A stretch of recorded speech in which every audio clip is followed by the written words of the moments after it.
FedEx results are out, stocks popping 9-10%. Frank Holland has those results ready. Frank?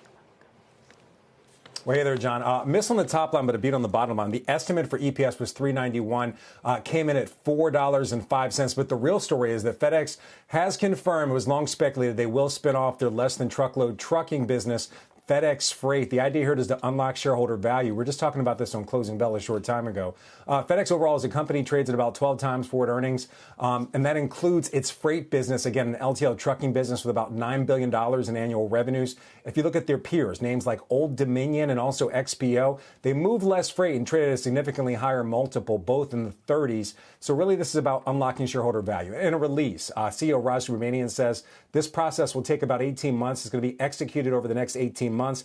He goes on to talk about the fact that he believes that they're going to be able to continue, even with this separation, the spin off into a separate company, the cooperation between FedEx Freight and also their ground and their express business. Earlier this year, they combined the ground and express business into one unit, combining it, kind of breaking decades of tradition and FedEx keeping them separate. Now he's saying that along with this spin, that they're going to still be able to cooperate. That was one question from a lot of investors and analysts, whether or not FedEx Freight and the other part of FedEx, the remaining part of FedEx, if you will continue to work together. FedEx often wins business by bundling their trucking services along with other freight services through ground and express. They're able to win business, but they also charge less than many of the other peers, both on the e-commerce side and also on the LTL side, the trucking side. So again, shares of FedEx moving double digits higher, miss on the top line, a beat on the bottom line. But the real news here is that FedEx will officially spin off its freight division. That process is expected to happen over the next 18 months. And CEO Raj Subramanian is going to be on Mad Money with our Jim Cramer later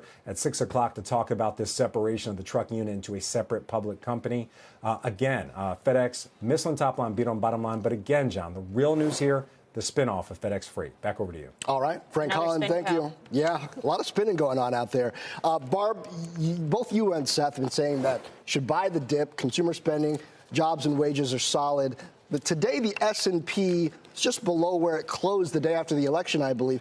How much has your level of confidence in the strength of equity shifted, if at all, since the post-election rally started? It hasn't shifted at all. I mean, we've seen in this last month in December, a lot of laggards in terms of all the cyclicals, economically sensitive stocks have given back a lot. There was a lot of euphoria after the election in terms of deregulation and tax cutting and what that would mean for the economy. But and at the same time, you saw the mega cap tech, as always, taking the lead and running forward. Yesterday was about, getting rid of momentum traders, trend followers, and taking profits yet again in the mega caps. So I think the bull market is still very much intact. I think that you can just take your time in terms of picking here and picking there, although I was in buying today, had some new cash to put to work in all my favorite names because it's hard to pick the bottom. And I think the bottom downside is protected because of the strong economy and the earnings will out. So it has not shaken my faith at all in this market. And I think this is part of modern day portfolio management and trading is these swift downdrafts that can amount to nothing more than a buying opportunity at the moment. Okay.